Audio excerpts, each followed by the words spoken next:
আচ্ছা, গত ক্লাসে যেগুলো পড়িয়েছিলাম আপনাদের, আর আজকে মনে হয় মিড টার্মের আগে আর ক্লাস পাবো না, এটাই লাস্ট ক্লাস। আগের স্যার। ক্লাস যেগুলো পড়িয়েছিলাম সেগুলো মনে আছে তো নাকি? স্যার মোটামুটি স্যার। ওকে। গত ক্লাসে পড়িয়েছি বেসিক স্ট্রাকচার, এর আগের ক্লাসে পড়িয়েছিলাম প্রিয়াম্বল, এর আগের ক্লাসে পড়িয়েছিলাম এই যে বেসিক কনসেপ্ট গুলো, যে কেন আমরা কম্পারেটিভ কনস্ট্রাকশন ল পড়বো। আসসালামু আলাইকুম স্যার। ওয়ালাইকুম সালাম। আচ্ছা, গত ক্লাসে আমরা দুইটা বিষয় পড়েছিলাম, বেসিক স্ট্রাকচার সাথে ইন্ডিয়ায় বেসিক স্ট্রাকচার আছে কিনা সেটা আমরা দেখেছি আমরা ইন্ডিয়ান কেস রয়েছে, সর্বপ্রথম কেসটাই হচ্ছে Indian case, Keshavananda Bharati versus state of Kerala. তো ইন্ডিয়ান কোর্টের মাধ্যমে কিন্তু সর্বপ্রথম বেসিক স্ট্রাকচার ডক্ট্রিনটা এস্টাবলিশড হয়। সেক্ষেত্রে ইন্ডিয়া এবং বাংলাদেশে আমরা দেখেছি বেসিক স্ট্রাকচার রয়েছে। সেক্ষেত্রে আমার কথা ছিল যে আপনাদের হোমওয়ার্ক থাকবে পাকিস্তান এবং ইউএসএ তে বেসিক স্ট্রাকচার বলে যে থিওরিটা রয়েছে সেটার অ্যাপ্লিকেশন আছে কিনা, এটা কি দেখেছিলেন?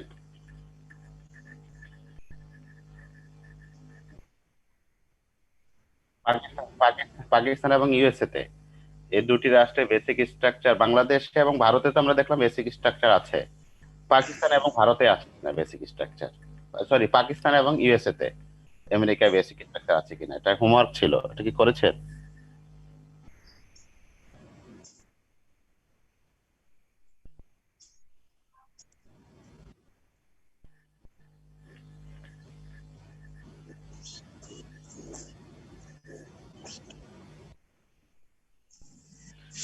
আচ্ছা, আমি ক্লাস শেষে পরীক্ষার সাজেশন দিয়ে দিব আপনার মিটের আগে।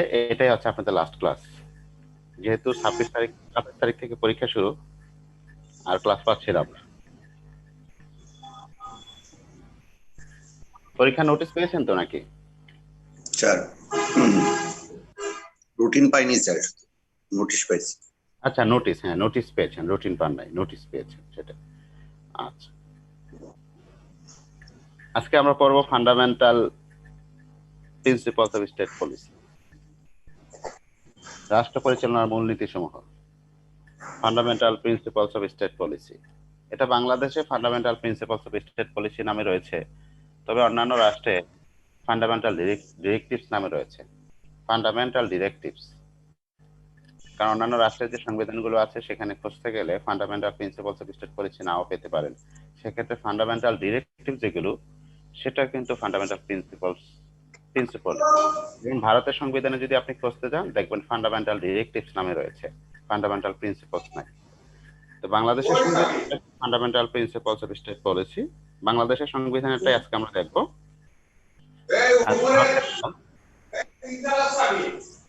সাউন্ড হচ্ছে কার এখানে, প্লিজ একটু মিউট করুন।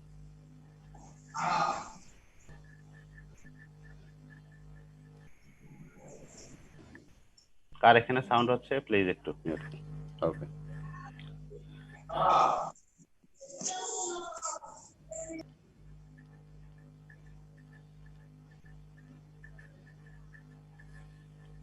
তো বলছিলাম fundamental principles of state policy আমরা দেখবো, সেখানে অন্যান্য রাষ্ট্রে ফান্ডামেন্টাল প্রিন্সিপালস নামে না থেকে ফান্ডামেন্টাল ডিরেক্টিভস নামে থাকতে পারে।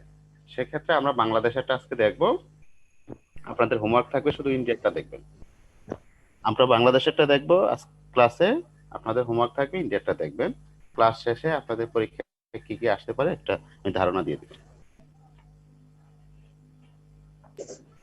ওকে, প্রথমে আসি আর্টিকেল 8 থেকে 25 পর্যন্ত। আজকের বিষয়, আজকে এটা লেকচার দিব না, এটা আপনার কনস্টিটিউশন যে মূল যে সংবিধান সেটা থেকে একটু দেখে নেবেন।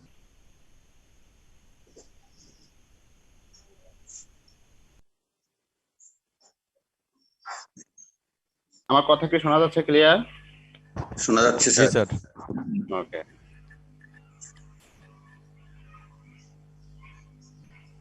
Fundamental principles of state policy 8 থেকে 25 পর্যন্ত আর্টিকেল গুলোতে বলা হয়েছে। আচ্ছা, 8-এ বলা হয়েছে the fundamental principles, the principles of the nationalism, socialism, democracy, and secularism, together with the principles derived from those as set out in this part. In this part, bolte part 2, shall constitute the fundamental principles of the state policy. Article 8-এ 4টা বিষয়কে fundamental principle বলে, nationalism, socialism, democracy and secularism. এই 4টি বিষয়কে রাষ্ট্র পরিচালনার মূলনীতি হিসেবে উল্লেখ করে আরো বলেছে, together with the principles drive from those set out in this part. মানে হচ্ছে দ্বিতীয় পার্টে 8 থেকে 25 পর্যন্ত আর্টিকেলে আরো যে মূলনীতিগুলো বলা আছে সবগুলো মূলনীতি রাষ্ট্র পরিচালনার মূলনীতি হিসেবে বিবেচিত হবে। Shall constitute the fundamental principles of the state policy. এই 4টি মূলনীতি এবং 8 থেকে 25 পর্যন্ত অন্যান্য যে মূলনীতিগুলো আছে সবগুলো মূলনীতি রাষ্ট্র পরিচালনার মূলনীতি হবে। Shall constitute. আবার বলা হয়েছে, the principle set out in this part shall be fundamental to the governance of Bangladesh, shall be applied by the state in making of laws, shall be guide to the interpretation of the Constitution and of other laws of Bangladesh, and shall form the basis of the work of the state and of its citizen, but shall not be judicially enforceable. আচ্ছা, এখানে article 2 তে sub article 2 তে যেটা আমরা পড়লাম, article 2 sub article 2, article 8 sub article 2, এখানে বাংলাদেশের যে ফান্ডামেন্টাল স্টেট পলিসি রয়েছে, fundamental principles of state policy, এই পলিসিগুলো কি কাজে লাগবে এখানে কিন্তু বলা হয়েছে shall not be judicially enforceable. আপনি কোর্টের মাধ্যমে এগুলো কিন্তু বলবৎ করতে পারছেন না। কোর্টের মাধ্যমে যেহেতু বলবৎ করতে পারছেন না, তাহলে এই প্রিন্সিপাল গুলো দেওয়ার উদ্দেশ্যটা কি, কারণটা কি? মোতায়ের হোসেন বলেন, এই প্রিন্সিপাল গুলো দেওয়ার উদ্দেশ্যটা কি? মোতায়ের হোসেন কি শুনতে পাচ্ছেন আমাকে? জি স্যার, প্রথমে আসসালামু আলাইকুম। ওয়ালাইকুম সেটা হলো যে আসসালাম। এই fundamental principle of state policy গুলো যেহেতু দেওয়া হয়েছে, কিন্তু এগুলো আইনগতভাবে বা কোর্টের মাধ্যমে বাস্তবায়নযোগ্য নয়। কারণ হলো এগুলো হলো রাষ্ট্রের একটি ঘোষণা বা ডিক্লারেশন বা ড্রিমস জনগণের জন্য, যেটা কিনা রাষ্ট্র তাদের জনগণকে, স্বাধীনতার আমরা যখন যুদ্ধ করেছি তখন জনগণকে এই ড্রিমসটা দেখানো হয়েছে যে আমরা এই এই বিষয়গুলো অর্জন করতে চাই, এবং জি, সেই অর্জন করার লক্ষ্যটা হলো fundamental principle of state policy. এটা আমরা গ্র্যাজুয়ালি মানে অ্যাচিভ করব। এটা কোনো মানে টাইম বাউন্ড বা কোনো কিছু একটা বাউন্ড লিমিট থাকবে না। এটা স্টেপ বাই স্টেপ আমরা রাষ্ট্রের ডেভেলপমেন্টের সাথে সাথে এগুলো আমরা অ্যাচিভ করতে পারবো। সো এই জন্য এক্সেলেন্ট। রাষ্ট্রকে এটা আমরা মানে জুডিশিয়ালি এনফোর্সেবল না করে দিয়ে এটা শুধুমাত্র একটা ঘোষণা বা ড্রিমস সেট আপ করে দিয়েছে, যাতে রাষ্ট্রের জনগণ একটি নির্দিষ্ট লক্ষ্যের দিকে রাষ্ট্রকে সহযোগিতা করে এবং ধাবিত হয়। এক্সিলেন্ট, ঠিক আছে। এখানে যে পারপাসটা রয়েছে, 4টি পারপাসের কথা বলা হয়েছে। এখানে বলা হয়েছে shall be applied by the state in making laws. রাষ্ট্র যখন আইন তৈরি করবে তখন রাষ্ট্র এই পলিসিগুলোকে মাথায় রেখেই কিন্তু আইন তৈরি করবে। Shall be guide to the interpretation of the constitution. রাষ্ট্র যখন সুপ্রিম কোর্ট সংবিধানকে ব্যাখ্যা করবে তখন এই প্রিন্সিপাল গুলোর আলোকেই ব্যাখ্যা করবে। তারপরে বলা হয়েছে and of the other laws of Bangladesh, বাংলাদেশের অন্যান্য যে আইন রয়েছে এবং সংবিধানের যে বিধানগুলো রয়েছে সেগুলো ব্যাখ্যা করার ক্ষেত্রে এই মূলনীতিগুলো কাজে লাগবে। And shall from the basis of the work of the state, এবং রাষ্ট্র এবং জনগণের কাজের ভিত্তি হবে। Shall form the basis of the work of the state and of its citizen, রাষ্ট্র এবং জনগণের কাজের ভিত্তি হবে এই মূলনীতিগুলো, but shall not be judicially enforceable. আরেকটা বিষয় আমি জানতে আসি, সেটা হচ্ছে ফান্ডামেন্টাল রাইটস আর ফান্ডামেন্টাল স্টেট পলিসির মধ্যে পার্থক্য কি? ফান্ডামেন্টাল রাইটস আর হিউম্যান রাইটস এর মধ্যে পার্থক্য কি? Fundamental rights and human rights, কেউ স্যার, একজন বলবে? ফান্ডামেন্টাল রাইটস গুলো হলো যে আমাদের রাষ্ট্রের যে মানে সংবিধানের যে আর্টিকেল গুলোতে যেটা বর্ণনা করা আছে, সেগুলো হলো ফান্ডামেন্টাল রাইটস। আর যেটা আপনি যেটা বললেন যে মানে ইউএন এর সম্ভবত যেটা বলেছে ইন্টারন্যাশনাল, যেটা স্যার হিউম্যান রাইটস। জি, হিউম্যান রাইটসটা হলো আসলে ন্যাচারাল হিউম্যান রাইটস, যেটা জাতিসংঘের কর্তৃক স্বীকৃত। সেগুলোকে আমরা human rights, international human rights বা এই বিষয়ে আমরা এভাবে ধারণা করতে পারি। কিন্তু এগুলোর জন্য বাংলাদেশের রাষ্ট্র সরাসরি ইয়ে নয়, আহ, বাধ্য নয়। রাষ্ট্র যেগুলো ডিক্লারেশন দিয়েছে সেগুলো পালন করতে রাষ্ট্র মানে বাধ্য। আচ্ছা, আমি একটু বলছি। সেটা হচ্ছে ফান্ডামেন্টাল রাইটস হচ্ছে এমন কতগুলো হিউম্যান রাইটস, যে হিউম্যান রাইটস গুলো কোনো রাষ্ট্রের সংবিধান অথবা রাষ্ট্রের কোনো ডকুমেন্টে লিপিবদ্ধ থাকে এবং সেগুলো গ্যারান্টি দেওয়া থাকে। এগুলো ভায়োলেশন করা যাবে না, রাষ্ট্র ভায়োলেশন করবে না, ভায়োলেশন করলে রাষ্ট্র এটা ক্ষতিপূরণ দিবে।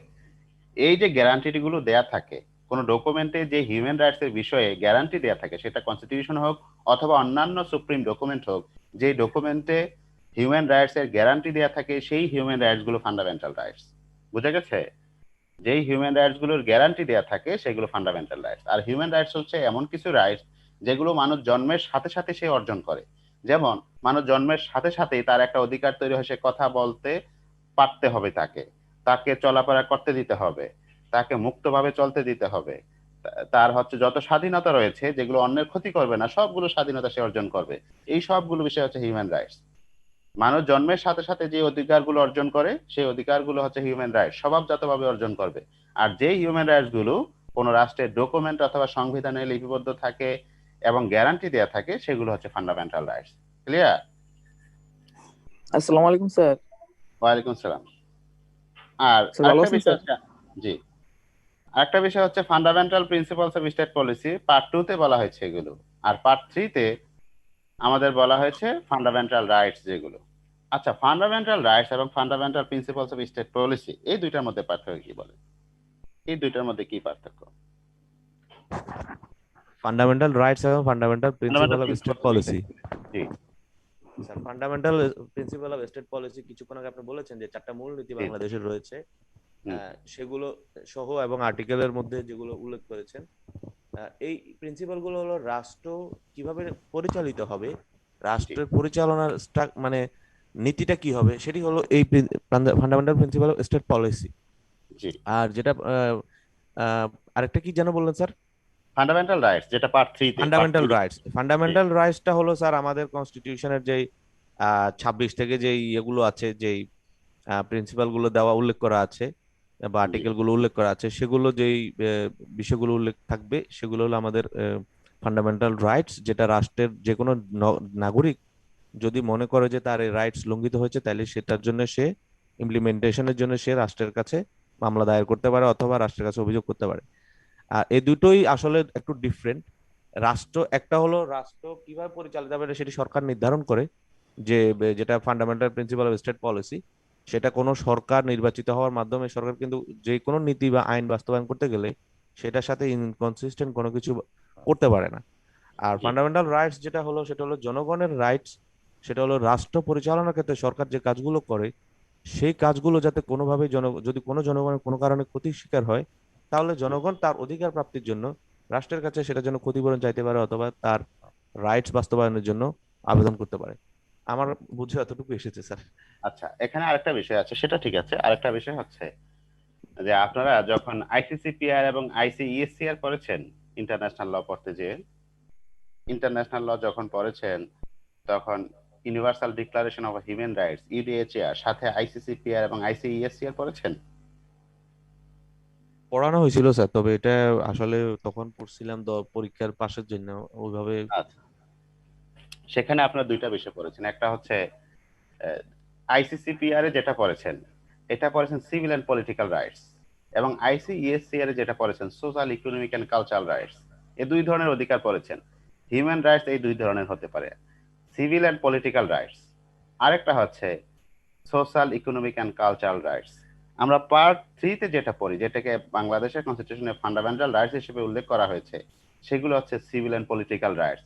সেগুলোর জন্য রাষ্ট্রের সম্পদের প্রয়োজন নাই, সেগুলো রাষ্ট্রের সম্পদের সাথে ডিপেন্ড করবে না সিভিল এন্ড পলিটিক্যাল রাইটস দেওয়ার ক্ষেত্রে। আর পার্ট 2 তে যেটা বলা হয়েছে যে বেসিক নিডস, জনগণকে খাবার দিতে হবে, স্বাস্থ্য নিশ্চিত করতে হবে, শিক্ষা দিতে হবে, এগুলো কিন্তু জনগণের রাষ্ট্রের রিসোর্সের উপর ডিপেন্ড করে।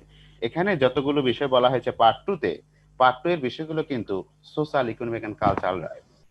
এটাও কিন্তু ফান্ডামেন্টাল রাইটস এর একটা অংশ।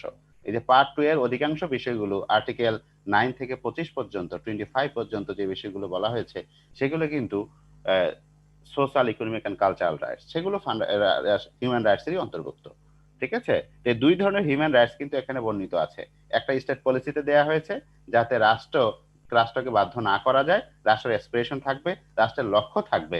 কিন্তু পার্ট 3টা রাষ্ট্র মানতে বাধ্য, রাষ্ট্রকে মানাইতে বাধ্য। কোর্ট যেহেতু, সুপ্রিম কোর্ট যেহেতু সংবিধানের অভিভাবক, রাষ্ট্রের কোনো অর্গান অথবা কোনো এক্সিকিউটিভ অথরিটি অথবা কোনো অটোনমাস অথরিটি যদি এই ফান্ডামেন্টাল রাইটস গুলো ভায়োলেট করে, তাহলে কিন্তু সুপ্রিম কোর্ট সেটা মানাতে বাধ্য করতে পারে, ইনফোর্স করতে পারে আর্টিকেল 44 এবং আর্টিকেল 102 এর এই যে বিধান সাপেক্ষে। তবে রাষ্ট্রের পার্ট 2 এর যে হিউম্যান রাইটস গুলোর কথা বলা আছে, এগুলো হচ্ছে সোশ্যাল, ইকোনমিক, কালচারাল রাইটস। বুঝা গেছে বিষয়টা? দুটোই কিন্তু হিউম্যান রাইটসই। ফান্ডামেন্টাল পার্ট 2 এবং পার্ট আচ্ছা 3 দুটোই হিউম্যান রাইট, একটা সিভিল এন্ড পলিটিক্যাল রাইট আর একটা হচ্ছে social economic and cultural right. Okay, আচ্ছা। তারপরে আর্টিকেল 9 এ বলা আছে জাতীয়তাবাদ, nationalism. The unity and solidarity of Bangladesh, Bengali nation, which driving its identity from its language and culture, attained sovereign and independent Bangladesh, though a united and determined struggle in the war of independence shall be the basis of Bengali nationalism. বাঙালি ন্যাশনালিজমের জাতীয়তাবাদের ভিত্তি কি হবে? বাঙালি জাতীয়তাবাদের ভিত্তি হবে বাঙালি জাতির ঐক্য সংহতি, বাঙালি জাতির ঐক্য এবং সংহতি, যেই ঐক্য এবং সংহতির ভিত্তিতে বাংলাদেশ একটা মুক্তিযুদ্ধের মতো একটি যুদ্ধের মাধ্যমে স্বাধীনতা এবং সার্বভৌমত্ব অর্জন করেছে, সেই জাতীয় ঐক্য এবং সংহতি হবে বাঙালি জাতীয়তাবাদের ভিত্তি। আচ্ছা, আরেকটা বিষয় হচ্ছে সমাজতন্ত্র এবং শোষণ মুক্তি। সমাজতন্ত্র এবং শোষণ মুক্তি বলা হয়েছে আর্টিকেল 10 এ। আর্টিকেল 10 এ বলা হয় socialism and freedom from exploitation. Socialist economic system shall be established with a view to ensuring the attainment of a just and egalitarian society free from the exploitation of man by man. মানুষের উপর মানুষের শোষণ হইতে মুক্ত, ন্যায়ানুগ ও সাম্যবাদী সমাজ লাভ নিশ্চিত করিবার উদ্দেশ্যে সমাজতান্ত্রিক অর্থনৈতিক ব্যবস্থা প্রতিষ্ঠা করা হইবে। মানে একটি রাষ্ট্রের যত ধরনের শোষণ রয়েছে সব শোষণ থেকে মুক্ত, সেই শোষণ মুক্তিটা সেটা হবে অর্থনৈতিক যে মুক্তি আছে অর্থনৈতিক ব্যবস্থা থেকে এবং সমাজতান্ত্রিক পদ্ধতিতে সেই ব্যবস্থাটা করতে হবে। যত ধরনের শোষণ রয়েছে শোষণ থেকে মুক্ত হতে হবে। আর্টিকেল 11 এ বলা হয়েছে democracy and human rights.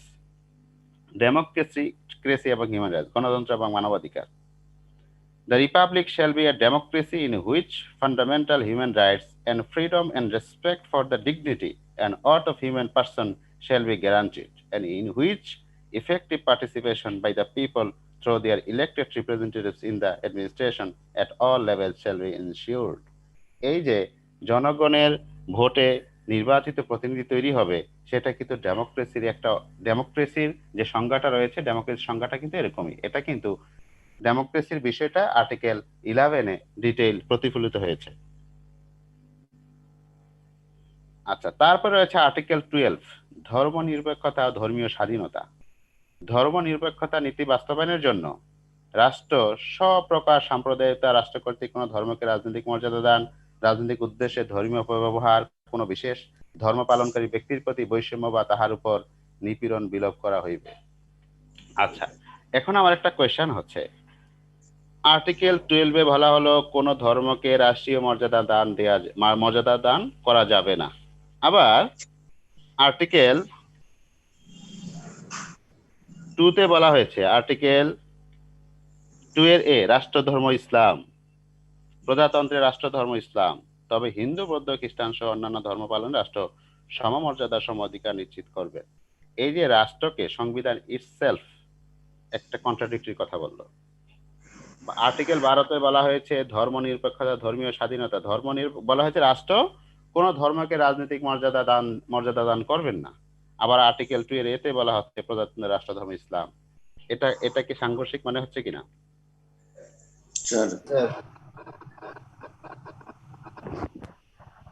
Sir, এটা সাংঘর্ষিক মনে হলো, এটা তো ব্যাখ্যা দেওয়া আছে। কি ব্যাখ্যা দেওয়া আছে? ব্যাখ্যাটা পড়তে হবে, না হলে তো স্যার আমরা তো নিশ্চয়ই এখানে যেহেতু এই আর্টিকেলটা সংযুক্ত করা হয়েছে, নিশ্চয় ব্যাখ্যা দিয়েই সংযুক্ত করা হয়েছে। প্রশ্নটা আমরাই প্রথম শুনিনি স্যার। আচ্ছা, এটা ব্যাখ্যা দিলেও ব্যাখ্যাটা কিন্তু যারা এই যে কনস্টিটিউশনালিস্ট আছেন বা সংবিধান, বাংলাদেশে যে সংবিধান বিশেষজ্ঞ যারা আছেন, তারাও কিন্তু বলেছেন এটা কন্ট্রাডিক্টরি। প্রথম বিষয় হচ্ছে বাংলাদেশে যেহেতু 95% মুসলিমদের সন্তুষ্ট করার জন্যই আর্টিকেল 2 এর এটা সংযুক্ত করা হয়েছে। আবার ধর্মনিরপেক্ষতা এবং ধর্মীয় স্বাধীনতা এই বিষয়টা দিয়ে বাহিরের যে রাষ্ট্র রয়েছে, অন্যান্য যে রাষ্ট্র রয়েছে, সেই রাষ্ট্রকে সন্তুষ্ট করার জন্য, রাষ্ট্রকে দেখানো, যে একটা রাষ্ট্রকে পড়ার জন্য কিন্তু একটা রাষ্ট্রের সংবিধানকে পড়তে হবে, যে অন্যান্য রাষ্ট্রকে দেখানোর জন্য কিন্তু আর্টিকেল 12টা উল্লেখ করা হয়েছে যে আমরা কিন্তু অন্যান্য ধর্মের প্রতিও ধর্মনিরপেক্ষ কোনো ধর্মকে আমরা স্বাধীনতা, কোনো ধর্মকে মর্যাদা দিচ্ছি না, কিন্তু অন্যান্য এই যে ধর্মনিরপেক্ষতা থাকবে, অন্যান্য ধর্মের স্বাধীনতা থাকবে, অন্যান্য ধর্মের স্বাধীনতা কিন্তু আর্টিকেল 2 এর এ তো বলা হয়েছে, আর্টিকেল 2 এর এতে বলা হয়েছে, আবার আর্টিকেল 12 স্পেসিফিক্যালি বলা হয়েছে। আচ্ছা। আরেকটা স্যার বিষয় একটা হচ্ছে, কোশ্চেন ছিল স্যার। জি জি বলে। স্যার আমাদের এই সংবিধানটা স্যার অসাম্প্রদায়িক চেতনায় করা হয় যদি, জি জি জি তাহলে স্যার আমাদের যে প্রস্তাবনাটা দিয়ে শুরু হয়েছে স্যার সংবিধান, জি স্যার আমি, আমার ধর্ম ইসলাম, আমি জি। আমার নবী হযরত মুহাম্মদ সাল্লাল্লাহু আলাইহি সাল্লামকে বিশ্বাস করি, আমার এক হুম, আল্লাহ। হুম, কিন্তু স্যার প্রশ্নটা হচ্ছে প্রস্তাবনাটা তো স্যার বিসমিল্লাহির রহমানির রহিম দিয়ে শুরু হয়ে গেছে হুম, সংবিধান, হুম। তাহলে এটা কি স্যার ধর্মনিরপেক্ষতা হয়েছে এই জায়গায়? বিসমিল্লাহির রহমানির রহিম দিয়ে শুরু হলে ধর্মনিরপেক্ষতা হয়েছে কিনা, ধর্মনিরপেক্ষ হয়েছে কিনা, আচ্ছা আচ্ছা, যে আল্লাহর নামে শুরু করলাম, এখানে কিন্তু দয়াময় পরম দয়ালু আল্লাহর নামে, পরম করুণা সৃষ্টিকর্তার নামে শুরু করলাম। আচ্ছা, এই বিষয়টা, এটা কিন্তু বেশ কয়েকবার ধর্মনিরপেক্ষ সংবিধান বাস্তবায়ন করার জন্য বেশ কয়েকবার কিন্তু এই বিষয়ে বিষয়ে প্রশ্ন উত্থাপন করা হয়েছে। এই বিষয়টা উত্থাপন করার পরে বেশ কয়েকবার আন্দোলনের মাধ্যমে কিন্তু এটা বলবৎ করা হয়েছে, বেশ কয়েকবার প্রচেষ্টা চালানো হয়েছিল, কিন্তু 95% মুসলিমের দেশে, হ্যাঁ, এটা সম্ভব হয় নাই, রাষ্ট্রের জন্যই সম্ভব হয়নি এটা।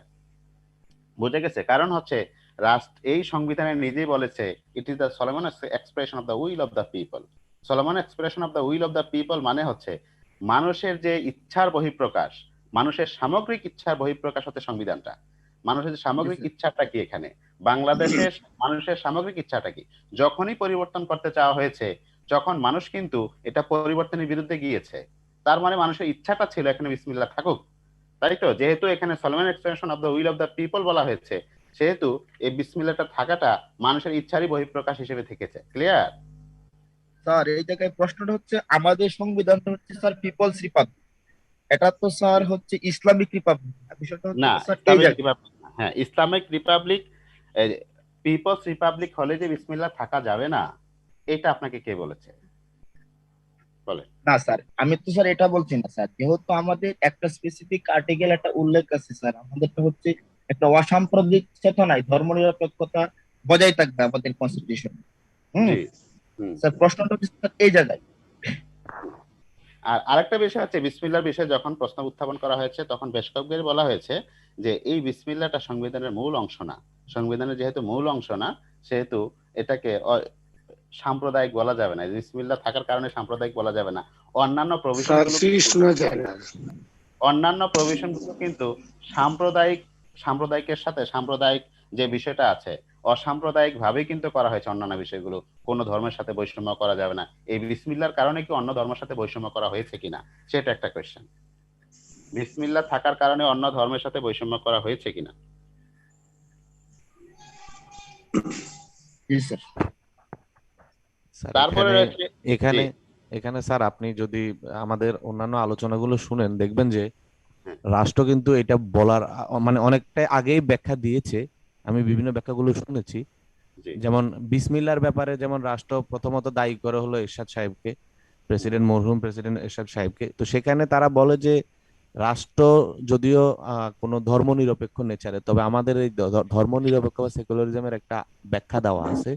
সেই হুম, ব্যাখ্যাটা হলো যে আমরা ইউরোপের যে সেকুলারিজম সেটাকে আমরা ফলো করি না। এটা নিয়ে ভারতের একজন অর্থনীতিবিদ এবং প্রখ্যাত অর্থনীতিবিদ অমর্ত্য সেন অথবা সম্ভবত কেউ একজন, তিনি এটা নিয়ে বাংলাদেশকে ধন্যবাদও জানিয়েছেন যে বাংলাদেশের এই সেকুলারিজমকে যেন পৃথিবীর অন্যান্য রাষ্ট্র বা ভারতের মতো রাষ্ট্রগুলো ফলো করে।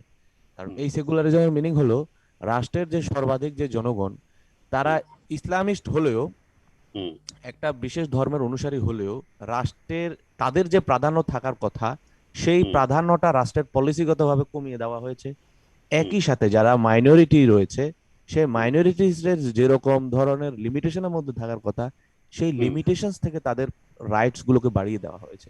অর্থাৎ হুম, এখানে একটা ব্যালেন্স করার চেষ্টা করা হয়েছে। হুম, আর হুম, মূল যে সেকুলারিজম যেটা বলা হয় সেই সেকুলারিজম পৃথিবীর কোথাও নাই, সেটা এটাই, তারা হ্যাঁ, বিভিন্নভাবে প্রমাণ করেছে। সেটা একই সাথে যেমন আপনার ইউএস কনস্টিটিউশন, অর্থাৎ আমরা যদি কম্পেয়ার করি ইউএস কনস্টিটিউশন একটা সেকুলার কনস্টিটিউশন, কিন্তু সেখানে তারা আহ, বাইবেলে হাত রেখে শপথ করে জিসাসের উদ্দেশ্যে তারা হুম, শপথ হুম, করে। এবং ইউরোপের যে ব্রিটেন, গ্রেট ব্রিটেন সহ যে সমস্ত রাষ্ট্রগুলো আছে সেখানেও তারা রাষ্ট্র রাজনৈতিক পরিচালিত হলেও সেখানে তারা খ্রিস্টান মতবাদকে তারা সমর্থন করে, এবং হ্যাঁ, তাদের রাষ্ট্রীয় ধর্ম হিসেবে এটা স্বীকৃত না করলেও তারা বাইবেলকে টাচ করে শপথ নেয়। সো হুম হুম আমরা যেটা মানে আক্ষরিক অর্থে বইতে আমরা যেটা পড়ি, ওই হুম। সেকুলার কান্ট্রি পৃথিবীর কোথাও নাই, এবং হ্যাঁ এটা হ্যাঁ, হলো জাস্ট একটা ব্যাখ্যা। আর এই আদর্শ ব্যাখ্যাটা পৃথিবীতে নেওয়া মানে এটা বাস্তবায়ন করাটা কারো পক্ষে সম্ভব হয় নাই। সো সেটাই। এটা নিয়ে আরেকটা আমরা হচ্ছে, এই জন্য হ্যাঁ, ব্যাখ্যা দেওয়া হয়েছে, একটা হুম, শব্দের ব্যাখ্যা দেওয়া আছে। বাংলাদেশেরও এই ব্যাখ্যাটা হলো এই যে হুম, আমাদের যে কনস্টিটিউশনাল যে সেকুলারিজম, হুম, এটার মানে হলো অন্যান্য রাষ্ট্রের যে ব্যাপারগুলো, মানে আমাদের অন্যান্য যে ধর্মাবলম্বী লোকগুলো আছে, তারা সেম ভাবেই একটা মুসলমানের মতো তাদের ধর্মকর্ম আচার অনুষ্ঠান পালন করতে পারবে, কেউ তাদেরকে বাধা দিতে বাধা পারবে না। দিতে পারবেন, হ্যাঁ। আর রাষ্ট্রের সর্বাধিক জনগণের দাবির অনুযায়ী সেখানে হুম, শুধুমাত্র বিসমিল্লাহটা সংযুক্ত করা হয়েছে এই হিসেবে দেখানো হয়েছে। জি জি। আর আর আরেকটা বিষয় হচ্ছে যে আপনি যেই রাষ্ট্রে যে যেই জনগণ সংখ্যাগরিষ্ঠ থাকে, যে ধর্মের ধর্মের জনগণ সংখ্যাগরিষ্ঠ থাকে, সেটার কিন্তু একটা প্রতিফলন থাকেই, সংবিধানে সেটার প্রতিফলন থাকেই। ঠিক আছে। আচ্ছা, তারপর আর্টিকেল 13 প্রিন্সিপালস অফ ওনারশিপ। 4 ধরনের মালিকানা নীতি বলা হয়েছে। 3 ধরনের মালিকানার নীতি: রাষ্ট্রীয় মালিকানা, সমবায় মালিকানা, ব্যক্তিগত মালিকানা। 3 ধরনের মালিকানা নীতিকেই রাষ্ট্র নিশ্চিত করবে। 3 ধরনের মালিকানা নীতি, সে রাষ্ট্রীয় সম্পত্তি থাকবে, সমবায় সম্পত্তি থাকবে, এবং ব্যক্তিগত মালিকানা সম্পত্তি থাকবে। এবং সম্পত্তির অধিকার সম্পর্কে আর্টিকেল কততে বলা হয়েছে? সম্পত্তির অধিকার মনে আছে? সম্পত্তির অধিকার 41 আর্টিকেল 41 না 41 আর্টিকেল 40? কত? Freedom of profession or occupation article 4। Article 42 তে সম্পত্তির অধিকার বলা হয়েছে। Article 42 right to property. আর রাষ্ট্রীয় সম্পত্তি কততে বলা আছে? রাষ্ট্রীয় সম্পত্তি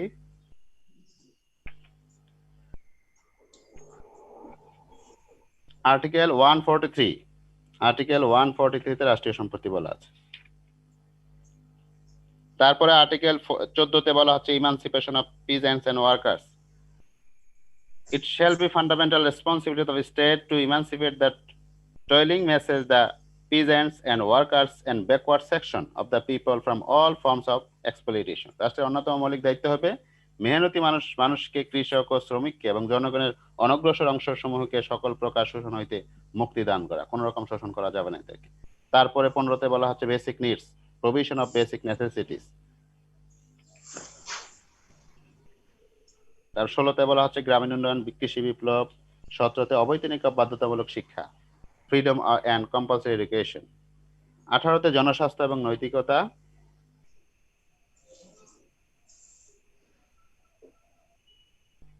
18 এতে protection and improvement of environment. নেটওয়ার্কের সমস্যা, কথা শুনতে পাচ্ছি না।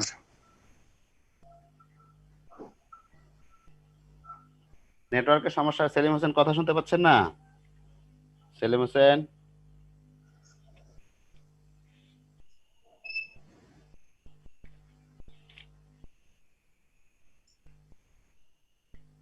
আচ্ছা, এই হচ্ছে আর্টিকেল 8 থেকে 25 পর্যন্ত যে মূলনীতিগুলো আছে এগুলো একটু দেখবেন। দেখে ইন্ডিয়ার যে ডিরেক্টিভস গুলো আছে, ফান্ডামেন্টাল ডিরেক্টিভ, এগুলো একটু দেখবেন। ইন্ডিয়ার যে ফান্ডামেন্টাল ডিরেক্টিভ গুলো আছে এগুলো দেখবেন এবং কম্পারেটিভলি আলোচনা করার চেষ্টা করবেন। ইন্ডিয়ার ফান্ডামেন্টাল ডিরেক্টিভস এবং বাংলাদেশে যে পার্ট 2 এর যে fundamental principles of state policy, দুইটা দেখে দুইটার মধ্যে কম্পেয়ার করার চেষ্টা করবেন। আচ্ছা, আমাদের পরীক্ষার আগে তো মনে হয় আর ক্লাস পাচ্ছি না আমরা, তাই না? না স্যার। আচ্ছা, পরীক্ষার আগে যেহেতু আর ক্লাস পাচ্ছি না, সেক্ষেত্রে একটু সাজেশন গুলো নিয়ে নেন কি কি আসতে পারে পরীক্ষায়।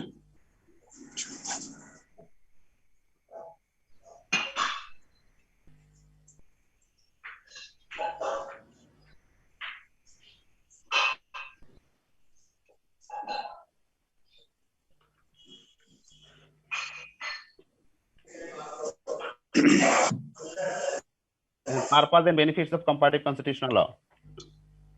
Purpose and benefits of comparative constitutional law. Purpose. And benefits of comparative constitutional law.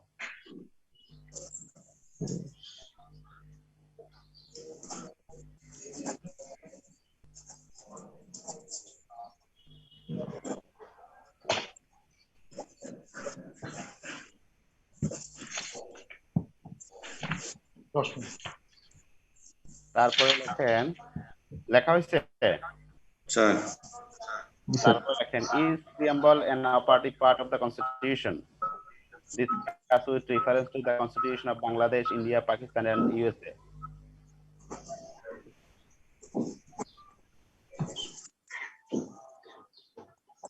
Sir বুঝতে পারিনি। Is preamble an operative part of the constitution?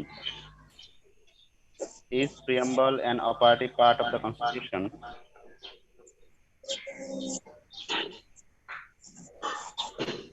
Preamble of Is preamble is an operative part of the constitution?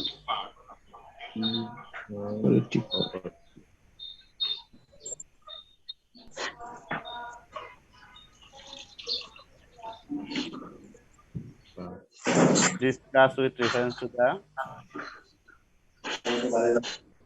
Constitution of India, with reference to the provision of Constitution of India, Pakistan and USA.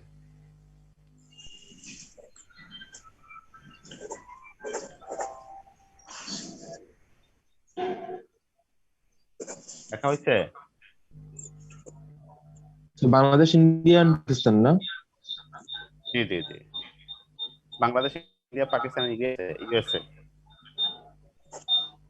Okay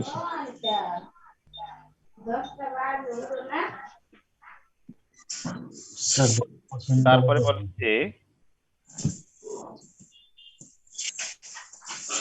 doctrine of basic structure. Doctrine of basic structure.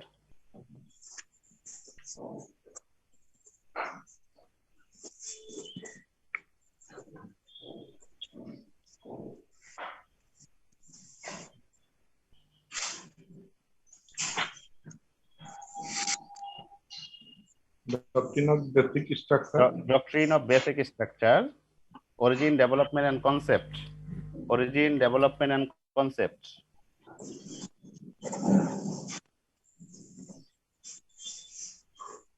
Development and concept. Concepts.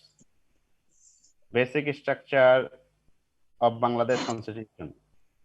Basic structure of Bangladesh Constitution.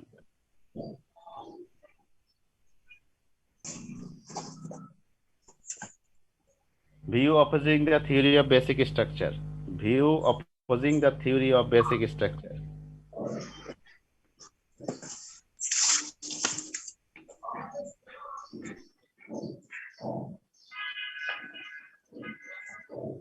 তিন নম্বর কোয়েশ্চেনটা কিনছেন View opposing the theory of basic structure.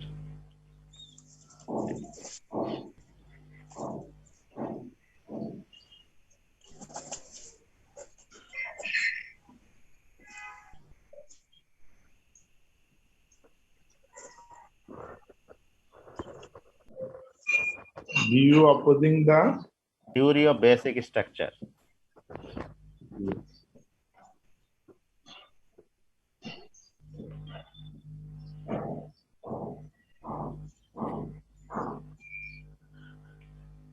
basic structure. Comparatively discuss the fundamental state policy of Bangladesh Constitution and fundamental directives of Indian Constitution.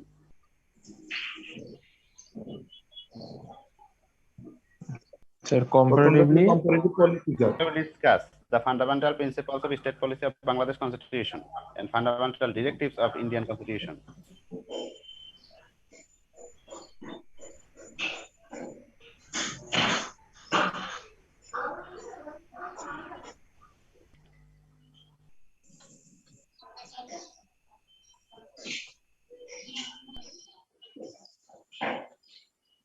লেখা হয়েছে? Sir এটা তো আজকের টপিকটাই না sir? জি জি, আজকের টপিকটা।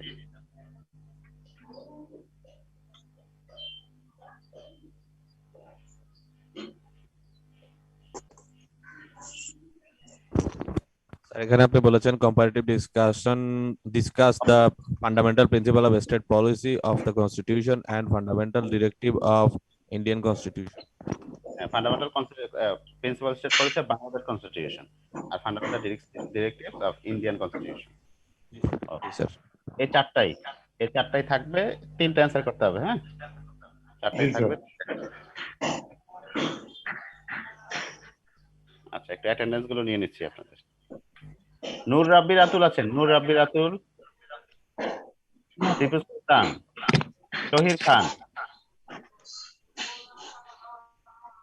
মিনহাজ উদ্দিন, জি স্যার আছে।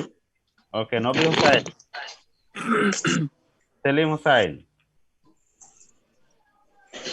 মোহাম্মদ ইকবাল নাই, জসিমউদ্দিন, ইলিয়াস হোসেন, খন্দকার অনিক, খন্দকার অনিক, জি স্যার।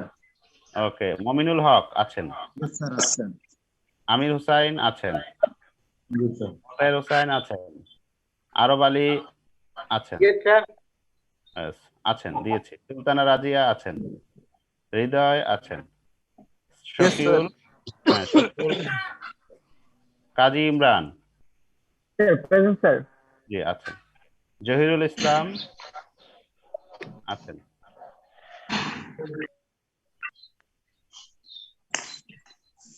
রাবে আক্তার, জি স্যার। ওকে, রাসেল আছেন, রাসেল, ইয়েস স্যার, আছি স্যার। ওকে, নাজমুল আছেন, Nazmul, yes sir. Yes sir. Nahima, জি স্যার। ওকে, আর কেউ আছেন বাকি?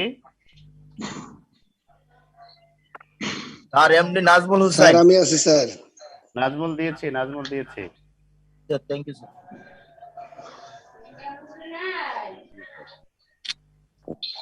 ঠিক আছে, তাহলে এই চারটা স্যার। ফান্ডামেন্টাল আমাদের, জি বলেন, বলেন শুনতে পাচ্ছি। স্যার এক্সামটা কিভাবে হবে স্যার? আচ্ছা, এক্সাম সিস্টেমটা হবে আপনার গুগল ক্লাসরুমে আপনাকে সাবমিট করতে হবে খাতাগুলো লিখে ছবি তুলে পিডিএফ করে গুগল ক্লাসরুমে সাবমিট করতে হবে। স্যার